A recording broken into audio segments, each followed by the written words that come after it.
تو اس کی پرواہ نہیں کی جاتی، لیکن صاف کپڑا ہے، سفید کپڑا ہے، اس کو بچایا جاتا ہے۔ اسی طرح ہمارا دل اللہ تعالیٰ کے کرم اور فضل کی وجہ سے گناہوں سے پاک ہو گیا، صاف ہو گیا۔ اب اس کو آئندہ رمضان کے بعد، عید کے موقع پر، عید کے بعد گناہوں سے بچانے کی پہلے سے زیادہ ضرورت ہے، اہتمام کی ضرورت ہے۔ ایسے ہی اللہ تعالیٰ نے روزوں کا مقصد یہ بیان کیا ہے تاکہ تمہیں تقوی حاصل ہو جائے۔ تو ہر انسان، ہر مسلمان کو روزوں کے مہینے میں، رمضان کے مہینے میں کسی نہ کسی درجہ میں تقوی میں ترقی ضرور ملتی ہے۔ تو زیادہ اہتمام سے اعمال کرنے والے لوگ ہوتے ہیں، گناہوں سے بچنے والے ہوتے ہیں، ان کو اعلیٰ درجے کا تقوی مل جاتا ہے۔ جو اس سے کم ہوتے ہیں ان کو کم درجے کا۔ لیکن کوئی بھی اللہ کی رحمت سے بالکل محروم نہیں ہوتا، کسی نہ کسی درجے میں اس کو تقوی کا اللہ تعالیٰ درجہ ترقی عطا فرما دیتے۔ اب یہ تقوی جو اللہ نے ہمیں دیا ہے، دل کا نور ہے، دل کی کیفیت ہے، اس کو ہم اگر ضائع کر دیں، پھر گناہوں کے دلدل میں پھنس جائیں، پھر اسی طرح اسی ڈگر پر چلنے لگے جیسے پہلے چل رہے تھے، تو یہ بہت بڑی محرومی، بدقسمتی کی بات ہوتی ہے۔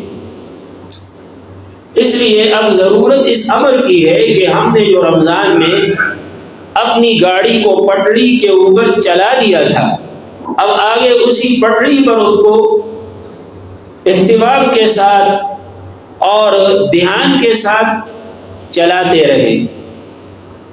اگر کوئی آدمی گاڑی کو روڈ کے اوپر لے آئے، پٹڑی پر لے آئے، اور پھر کچھ دیر کے لیے، ایک مہینے کے لیے چلاتا رہے، پھر اس کو پٹڑی سے نیچے اتار دے، تو وہ منزل مقصود تک نہیں پہنچ سکے گا۔ تو دین اسلام صرف رمضان میں عمل کرنے کے لیے نہیں آیا کہ ہم صرف رمضان میں اس پر عمل کریں۔ بہت سے لوگوں کے خیال اس لحاظ سے غلطی پر ہے کہ وہ صرف رمضان میں 5 وقت کی نماز کی پابندی کرتے ہیں، رمضان گیا تو نمازوں کی پابندی گئی۔ صرف رمضان میں گناہوں سے بچنے کا اہتمام کرتے ہیں اور یہ سمجھتے ہیں کہ رمضان ہے لہذا اب ہم فلم نہ دیکھیں، رمضان ہے لہذا اب ہم جھوٹ نہ بولیں، رمضان ہے لہذا اب ہم کسی کو دھوکہ نہ دیں۔ رمضان گیا تو ان کا یہ عمل بھی ساتھ چلتا چلا گیا، یہ سمجھتے ہیں کہ بس رمضان گیا تو اب ہماری بندی ہے، اب کیا ضرورت ہے، جھوٹ بھی بولے، دھوکہ بھی دے، غیبت بھی کرے اور بدنگاہی بھی کرے، بد کلامی بھی کرے۔ تو یہ بہت ہی غلط اور گمراہ کن ذہنیت ہے۔ اس کی اصلاح کی ضرورت ہے کہ ہم دین کو سمجھیں۔ دین صرف رمضان میں عمل کے لیے نہیں آیا، دین سال بھر کے لیے عمل میں آیا ہے۔ رمضان جب آتا ہے تو یہ اس لیے آتا ہے تاکہ ہمارے دین میں جو کمی کوتاہی ہے وہ صحیح ہو جائے اور ہم پٹڑی پر آ جائیں۔ تو جب ہم پٹڑی پر آ گئے تو اب آگے جا کر ہمیں اس بات کی ضرورت ہے کہ ہم ان اعمال کو جو ہم رمضان میں شروع کر چکے ہیں ان کو ہم آگے بھی پابندی کے ساتھ، استقامت کے ساتھ، ثابت قدمی کے ساتھ ادا کرتے چلے جائیں۔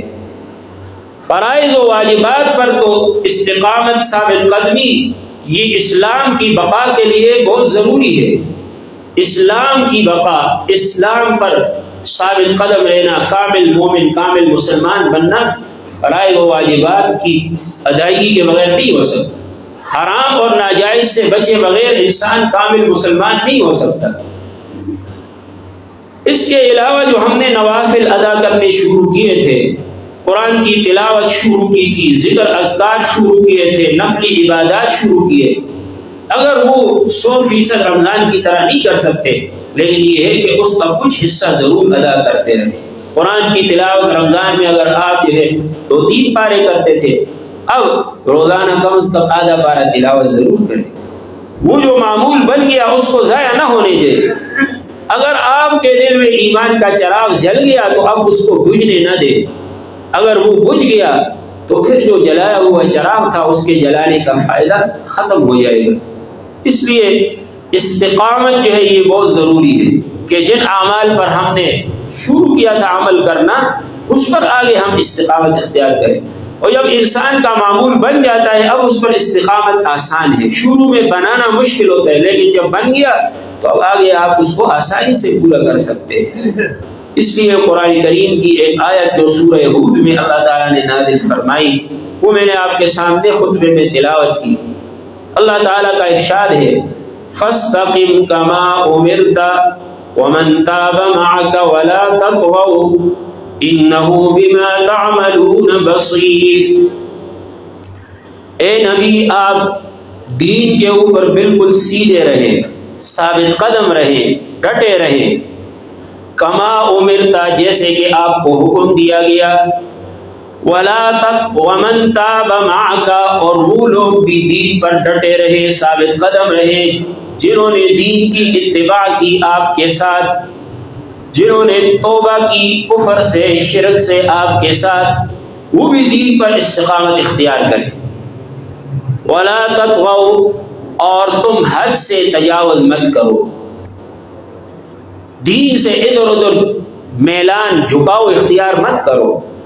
اِنَّهُ بِمَا تَعْمَلُونَ بَصِيرٌ بے شک اللہ تعالیٰ تمہارے اعمال کو دیکھ رہے ہیں جو تم کر رہے ہو. تو یہ جو قرآن کی آیت ہے یہ اہم ترین آیت ہے. علماء نے فرمایا کہ یہ قرآن کریم کی ایسی آیت ہے جو جوامع الکلم اور دین کے اندر تمام دین کے امور کو شامل ہونے والی جامع آیت ہے. اس میں جو لفظ آیا ہے فاستقم یہ استقامت سے نکلا ہے, اور استقامت کا لفظی معنی یہ ہوتا ہے کہ کسی چیز کا بالکل سیدھا کھڑا ہونا, کہ اس میں دائیں بائیں بالکل جھکاؤ نہ ہو, ذرہ برابر دائیں بائیں مائل نہ ہو. اور اس طرح کا سیدھا کھڑا ہونا ایک بے جان چیز کے لیے تو آسان ہوتا ہے. جیسے کوئی انجینئر ہے, وہ ماہر انجینئر کسی بے حرکت بے جان چیز کو بالکل سیدھا کھڑا کر دے کہ اس کا ایک طرف سے بھی زاویہ قائمہ ہو دوسری طرف سے بھی زاویہ قائمہ ہو, اس کو آلے کے ساتھ کھڑا کر دے, تو یہ تو بالکل سیدھا کھڑا ہونا آسان ہوتا ہے. لیکن ایک متحرک چیز ہے, حرکت والی ہے, اس کا بالکل سیدھا کسی چیز کے اوپر قائم ہو جانا کہ بالکل سیدھا اسی پر چلتا چلا جائے, تو یہ اتنا آسان کام نہیں ہے, بلکہ یہ کافی حد تک مشکل ہے, اہتمام کی ضرورت ہے. اس لیے اللہ تعالیٰ نے اپنے نبی صلی اللہ علیہ وسلم کو اور امت کو حکم دیا کہ اللہ نے جیسے حکم دیا ہے دین اسلام کے بارے میں, اس کے عقائد کے بارے میں, اس کے اعمال کے بارے میں, اس کی عبادات کے بارے میں اور معاملات معاشرت اور اخلاق کے بارے میں جیسے حکم دیا گیا ہے اس کے اوپر بالکل سیدھے قائم ہو جاؤ. اور یہاں مرادی معنی یہ ہے کہ اللہ تبارک و تعالیٰ کے جتنے احکام دین میں ہیں, چاہے وہ عقائد سے متعلق ہو, چاہے عبادات معاملات سے متعلق ہو, اس کے اوپر ایسے سیدھا عمل کرنا کہ اللہ کی قائم کردہ حدود کے اندر اندر ہی انسان زندگی گزارے, اس سے ذرا برابر دائیں بائیں نہ جھکے, مائل نہ ہو. اسے کہا جاتا ہے یہ استقامت ہے, یہ دین کے اندر استقامت کہلاتی ہے. اس لیے اگر انسان عقائد میں ذرہ برابر دائیں بائیں مائل ہوگا, کمی زیادتی کرے گا, تو وہ بدعات کی طرف نکل جائے گا اور آگے جا کر کفر شرک پہ مبتلا ہو جاتا ہے. اللہ سبحانہ و تعالیٰ کے بارے میں عقیدہ ہے کہ اللہ تعالیٰ وحدہ لا شریک ہے, ایک ہے, نہ تو اللہ کی ذات میں کوئی شریک ہے, نہ اللہ کی صفات میں کوئی شریک ہے, نہ اللہ تعالیٰ نے اپنے اختیارات کسی کو ایسے سپرد کیے ہیں کہ خود معطل ہو کر بیٹھ جائیں اور اپنے اختیارات کسی کو دے دیں. نہ اللہ تعالیٰ کسی مخلوق کی طرح ہے, مشابہ نہیں ہے کسی مخلوق کے, لیس کمثلہ شیء, اللہ کسی مخلوق کی طرح نہیں ہے. اللہ کی ذات بھی ہمیشہ ہمیشہ سے ہے, ہمیشہ رہے گی. اللہ کی صفات بھی ہمیشہ سے ہے, ہمیشہ ہمیشہ رہیں گی. اللہ تعالیٰ کائنات کو پیدا کرنے میں بھی کسی کا محتاج نہیں تھا, کائنات کو چلانے میں بھی کسی کا محتاج نہیں ہے. یہ وہ عقیدہ ہے جو قرآن ہمیں بار بار سمجھاتا ہے، اور رسول اللہ صلی اللہ علیہ وسلم نے صحابہ کے ذہن میں اس کو ڈال دی اور ان کے دل کے اندر پیوست کر دی۔ تو اس میں اگر ذرہ برابر ادھر ادھر جھکاؤ ہوگا، کمی زیادتی کی جائے گی، تو انسان جو ہے وہ آہستہ آہستہ کفر اور شرک کی طرف چلا جاتا ہے۔ بعض فرقوں نے یہ کہا کہ اللہ تعالیٰ نے تو اپنے اختیارات عقول عشرہ کو دے دیے یا کسی مخلوق کو دے دیے، اب اللہ تعالیٰ ویسے بیٹھے ہیں، کوئی اختیار نہیں چلا رہے، بلکہ وہ آگے جو ان کے آگے جو ہے مخلوقات ہیں وہ چلا رہے ہیں، معاذ اللہ۔ معطلہ اس فرقوں پہ کہتے ہیں، معطلہ۔ اور بعضوں نے کہا کہ اللہ بھی جسم رکھتے ہیں جیسے مخلوق کا جسم ہے، مشبہہ اس کو کہتے ہیں۔ بعضوں نے اللہ کے ساتھ شریک بنا لیے اور کہا کہ اللہ دو ہیں۔ بعضوں نے اللہ تعالیٰ کی اولاد بنا لی کہ اللہ تعالیٰ کی اولاد بھی ہے، فرشتے ان کی بیٹیاں ہیں، انبیاء ان کی بیٹے ہیں۔ تو یہ جتنے بھی آگے عقائد میں گمراہیاں پھیلی ہیں، یہ سب استقامت سے ہٹنے کی وجہ سے۔ استقامت سے جتنا آدمی ہٹے گا گمراہی میں پڑے گا۔ اسی طرح انبیاء کرام کی محبت و عظمت میں استقامت سے ہٹے گا تو گمراہی میں پھیلے جائے گا۔ انبیاء کی عظمت و محبت میں اگر کمی کرے گا، ان کی توہین تنقیص کرے گا معاذ اللہ، تو وہ بھی ایمان سے ہاتھ دھو بیٹھے گا۔ اور انبیاء کی عظمت میں اگر غلو کرے گا اور ان کو اللہ کے ساتھ برابر کر دے، اللہ کا بیٹا بنا لے، تو وہ بھی گمراہی میں چلا گیا۔ کیونکہ کما امرتا، جی اللہ نے فرمایا جیسے آپ کو حکم دیا گیا وحی کے ذریعے، اس پر آپ استقامت اختیار کریں، تو کما امرتا سے آگے چلا گیا یا پیچھے ہٹ گیا، اس سے دائیں بائیں ہوگا، تو ایسی صورت میں گمراہی میں چلتا چلا جائے۔ اعمال میں بھی یہی حال ہے کہ اگر 5 وقت کی نماز فرض ہے، کوئی آدمی کہے کہ میں تو صرف 2 وقت کی پڑھوں گا۔ زکوٰۃ فرض ہے 2.5%، اگر کوئی آدمی کہے کہ میں تو صرف 1% زکوٰۃ دوں گا۔ اسی طرح رمضان کے روزے فرض ہیں، اگر کوئی آدمی اس کو کم کرے گا یا زیادہ کرے گا۔ اب رمضان کے روزوں پر اللہ نے کیسی پابندی عائد کر دی کہ جب روزہ شروع ہوتا ہے تو فرمایا یوم الشک کا روزہ نہ رکھو، یعنی جس دن شک ہو کہ اب پتہ نہیں رمضان ہے یعنی چاند نظر نہیں آیا، 30 شعبان ہو گیا، تو اب اگر 30 شعبان ہے تو اس دن فرمایا روزہ نہ رکھو، شک ہے، چاند صاف نظر نہیں آیا، روزہ نہ رکھو۔ آپ صلی اللہ علیہ وسلم نے منع کر دی، ناجائز ہے۔ پھر جب رمضان ختم ہوا تو عید کے دن فرمایا روزہ رکھنا حرام ہے۔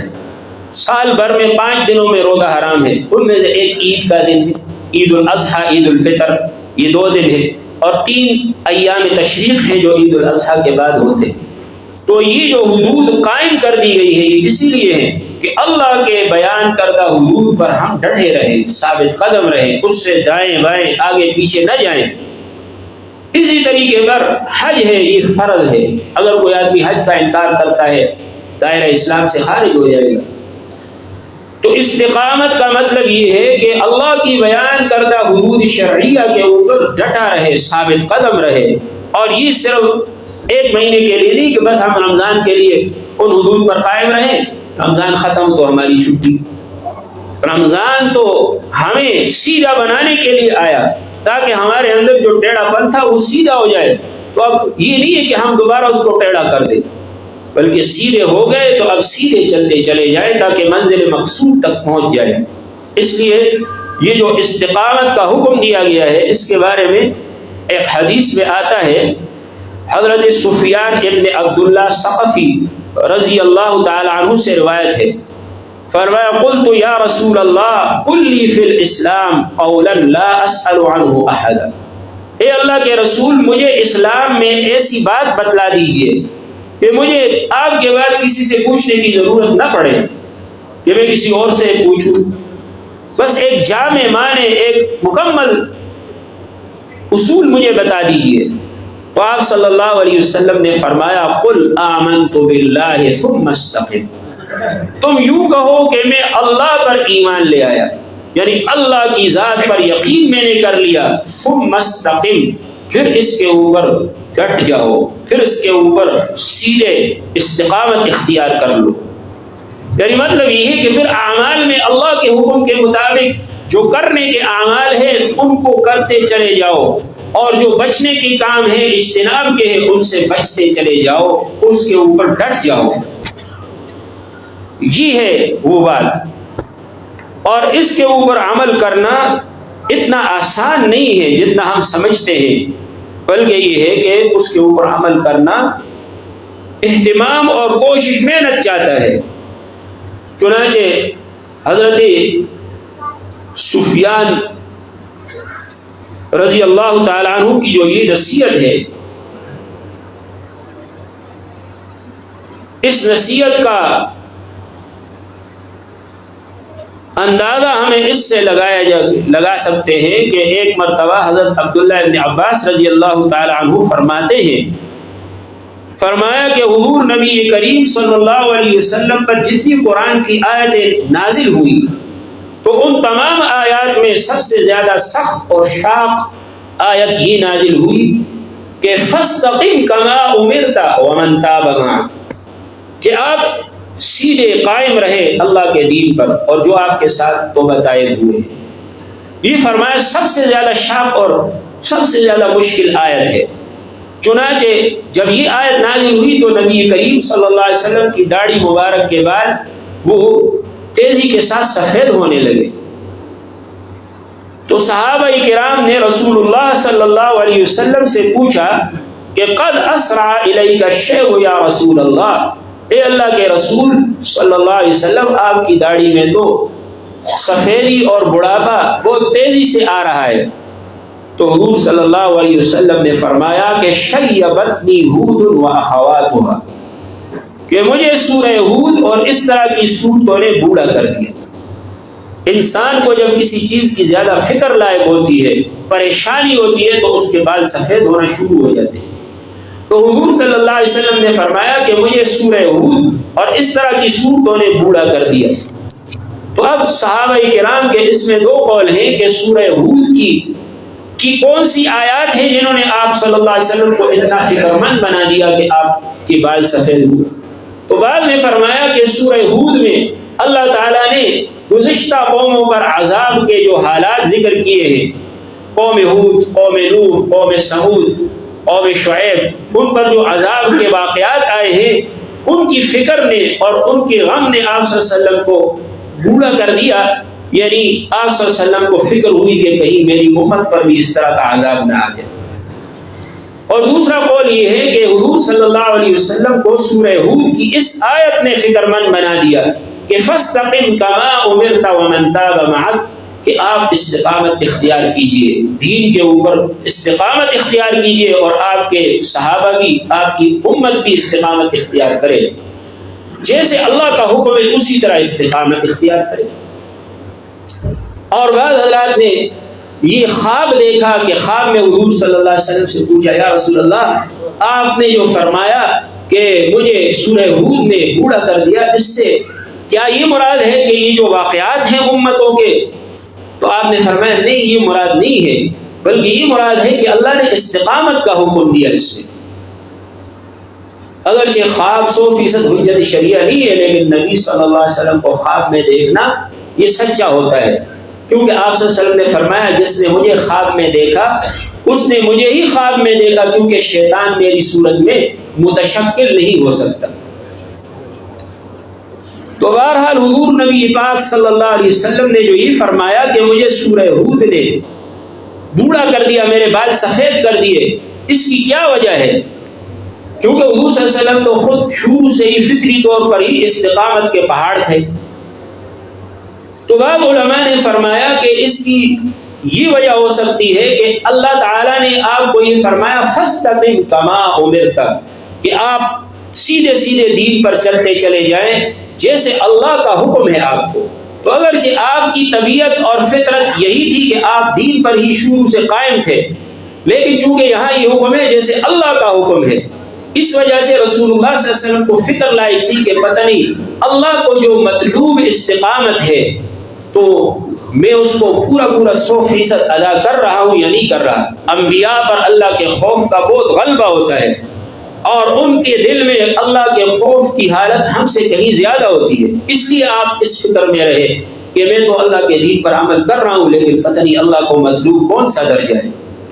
اور دوسرا قول یہ ہے کہ آپ صلی اللہ علیہ وسلم کو اپنے بارے میں اطمینان تھا، کیونکہ اللہ نے آپ کو فرما دیا تھا کہ ہم آپ کو دین کے اوپر استقامت دیں گے، لیکن امت کی فکر تھی کہ پتہ نہیں میری امت دین پر استقامت اختیار کر سکے گی یا نہیں کر سکے گی۔ چنانچہ امام رازی رحمۃ اللہ علیہ فرماتے ہیں کہ استقامت کا جو حکم دیا گیا اور دین کے اوپر استقامت اختیار کرنا، یعنی بالکل سوتر بسوتر 100% اللہ کے حکموں کے اوپر اس طرح عمل کرنا جیسے اللہ کا حکم ہے، اور اللہ نے جن چیزوں کو منع کیا، اللہ نے جن چیزوں کو حرام ناجائز قرار دیا، ان سے 100% بچتے رہنا۔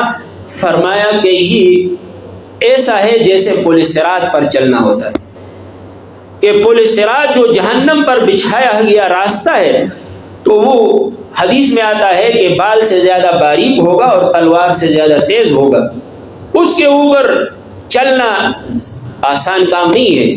تو جس طرح پل صراط کے اوپر چلنا فرمایا ہے، اسی طرح استقامت دین پر 100% اختیار کرنا ایسا ہی ہے۔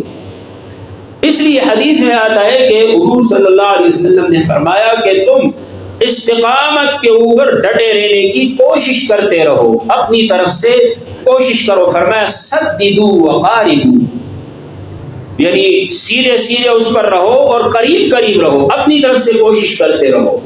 تو اس لیے اگر ہم اپنی طرف سے کوشش کرتے رہے، کمی کوتاہی کو انشاءاللہ اللہ معاف کر دیں گے، لیکن یہ ہے کہ ہم اپنی طرف سے مکمل کوشش کریں کہ ہم جو ہے دین کے اوپر 100% چلنے کا اہتمام کریں۔ اب یہ جو فرمایا کہ فاستقم کما امرت ومن تاب معک، فرمایا کہ تم اور آپ کے ساتھ جتنے بھی صحابہ ہیں، آپ اور آپ کے صحابہ دین پر استقامت اختیار کریں۔ اس کے بعد یہ حکم دیا ولا تطغوا، اور فرمایا کہ اللہ کے حدود سے تجاوز مت کرو۔ ولا تطغوا کا مطلب یہ ہوتا ہے کہ دین کے سیدھے راستے سے جھکاؤ اختیار مت کرو، ادھر ادھر میلان اختیار مت کرو۔ ولا تطغوا انہ بما تعملون بصیر، بے شک اللہ تبارک و تعالی تمہارے اعمال کو دیکھ رہے ہیں۔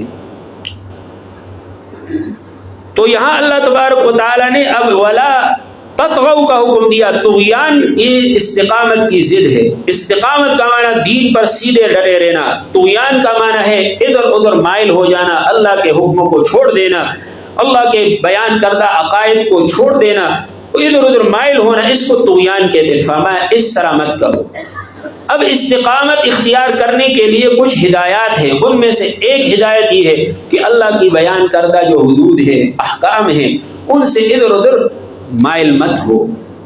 اور اس کی مثال یہ ہے کہ حضرت عمر ابن خطاب رضی اللہ تعالیٰ عنہ فرماتے ہیں، فرمایا کہ الاستقامت، استقامت یہ ہے کہ ان تستقیم علی الامر والنہی، کہ اللہ کے احکام جو کرنے کے ہیں، امر کا معنی کرو یہ کام، نہیں کا معنی اس سے بچو، زنا سے بچو، شراب سے بچو، اور قتل سے بچو، قتل ناحق سے بچو۔ یہ جو نہ کرنے کے احکام ہیں، کرنے اور نہ کرنے کے احکام، اس پر ڈٹ جاؤ، اس پر پورے عمل کرنے والے بن جاؤ۔ اور فرمایا ولا تروغوا روغان الثعالب، لومڑی کی طرح فرار اختیار مت کرو کہ لومڑی کبھی ادھر بھاگتی ہے کبھی ادھر بھاگتی ہے۔ اس طرح مت کرو کہ اللہ کے حکموں کے اوپر تھوڑا سا عمل کر دیا پھر ادھر بھاگ گئے، پھر عمل کیا پھر بھاگ گئے۔ نہیں، سیدھے رہو، 24 گھنٹے سیدھے رہو، 12 مہینے اللہ کے حکموں پر عمل کرتے رہو۔ ایسا نہیں کہ بس رمضان میں ہم نے نمازیں شروع کی، اب جو ہے رمضان گیا تو مسجد خالی۔ رمضان میں ہم گناہوں سے بچتے تھے، کسی بھی گھر سے موسیقی کی آواز نہیں آتی تھی، کسی دکان سے، کسی ہوٹل سے۔ اب عید کا موقع ہوا تو اب ایسے لگ رہا ہے کہ عید اور موسیقی کوئی لازم ضروری ہے، ہماری عید بغیر موسیقی کے نہیں ہو سکتی۔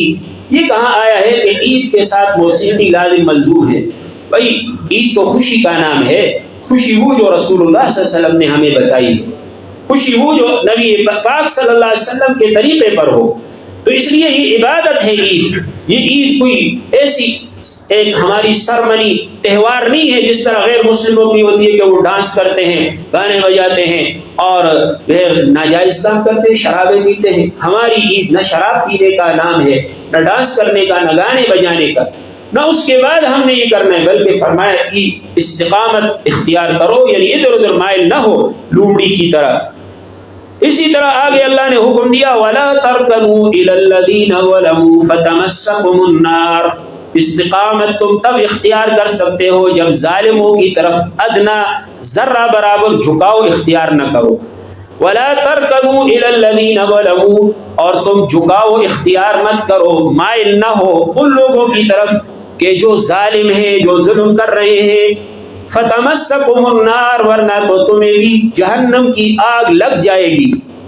اگر ظالموں کی طرف جھکاؤ اختیار کرو گے، میلان اختیار کرو گے، ان کے طریقے کو پسند کرو گے، ان کے طریقے کے اوپر خوشی ظاہر کرو گے، فَتَمَسَّكُمُ النَّارُ، تمہیں بھی آگ لگ جائے گی، جہنم کی آگ تمہیں بھی لگ جائے گی۔ وَمَا لَكُم مِّن دُونِ اللَّهِ مِنْ أَوْلِيَاءَ، تمہارے لیے کوئی مددگار پھر کوئی نہیں ہوگا جو اللہ کے عذاب سے تمہیں بچائے۔ ثُمَّ لَا تُنصَرُونَ، پھر تمہاری مدد نہیں کی جائے گی۔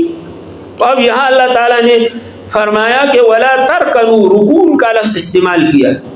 اب یہ تو سب کو معلوم ہے کہ ظلم کرنے سے دنیا اور آخرت تباہ ہوتی ہے، لیکن یہ ہمیں پتہ نہیں ہوتا کہ ظالم کی طرف اگر تھوڑا سا بھی مائل ہو اس سے بھی آخرت کا، جہنم کا عذاب آتا ہے۔ تو یہ جو ذرا سا مائل ہونا ہے، اس کا کیا مطلب؟ صحابہ اور تابعین نے اس کے مطالب بیان فرمائے۔ حضرت قتادہ فرماتے ہیں کہ ظالموں کی طرف جھکاؤ اختیار مت کرو، اس کا مطلب یہ ہے کہ ظالموں کے ساتھ دوستی مت کرو اور ان کا کہنا نہ مانو۔ حضرت ابن جریج جو تابعین میں سے، وہ فرماتے ہیں کہ ظالموں کی طرف جھکاؤ اختیار مت کرو، اس کا مطلب یہ ہے کہ ظالموں کی طرف ذرہ برابر مائل نہ ہو جاؤ۔ حضرت ابو العالیہ فرماتے ہیں کہ ان کی طرف مائل نہ ہونے کا مطلب یہ کہ ان کے اعمال اور افعال کو پسند نہ کرو۔ حضرت سدی فرماتے ہیں کہ اس کا مطلب یہ ہے کہ ظالموں سے مداہنت نہ کرو، یعنی ان کے برے اعمال اور ظلم پر خاموشی اختیار نہ کرو اور ان کے اعمال پر خوشی رضامندی کا اظہار نہ کرو۔ کہیں دنیا میں ظلم ہو گیا، اب آدمی کہے کہ یہ اچھا ہوا کہ ان کے ساتھ ایسا ہو گیا، بھئی ظلم ہو رہا ہے تو تم یہ کیسے کہہ رہے ہو؟ ہاں یہ کہو یہ ظلم ہے اور یہ غلط ہے۔ اگر نہیں کہہ سکتے، ظالم کا ڈر ہے تو خاموش رہو، لیکن دل سے برا اس کو جانو۔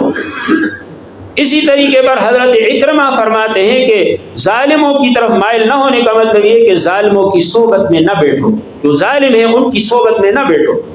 اور قاضی بیضاوی رحمۃ اللہ علیہ فرماتے ہیں کہ ظلم اور جور کی ممانعت اور حرمت کے بارے میں قرآن کی جو یہ آیت ہے، یہ سب سے زیادہ سخت آیت ہے کہ جس نے ہمیں یہ بتایا کہ ظالموں کی طرف ادنا برابر جھکاؤ اختیار نہ کرو۔ جو ظالموں کی طرف جھکے گا، فرمایا وہ استقامت سے نکل جائے گا۔ آج دیکھو کہ فلسطین میں کتنا بڑا ظلم ہو رہا ہے، کشمیر میں ظلم ہو رہا ہے، برما میں ظلم ہو رہا ہے۔ بعض لوگ جو ہے وہ اس کے بارے میں بھی یہ سمجھتے ہیں، شش و پنج میں مبتلا ہے کہ پتہ نہیں یہ جو ہے اچھا کر رہے ہوں گے۔ بھئی اچھا کیسے کر رہے ہیں؟ مسلمانوں کو، بچوں کو، عورتوں کو دھڑا دھڑ شہید کیا جا رہا ہے۔ ایک عالمی عدالت بھی کہہ چکی ہے کہ یہ ظلم ہے، تو اب ہم یہ کیسے کہہ سکتے ہیں کہ ان کے بارے میں خاموشی اختیار کرنا یا ان کے طریقے کو پسند کرنا، یہ بھی ان کی طرف مائل ہونا ہے۔ فرمایا وَلَا تَرْكَنُوا إِلَى الَّذِينَ ظَلَمُوا،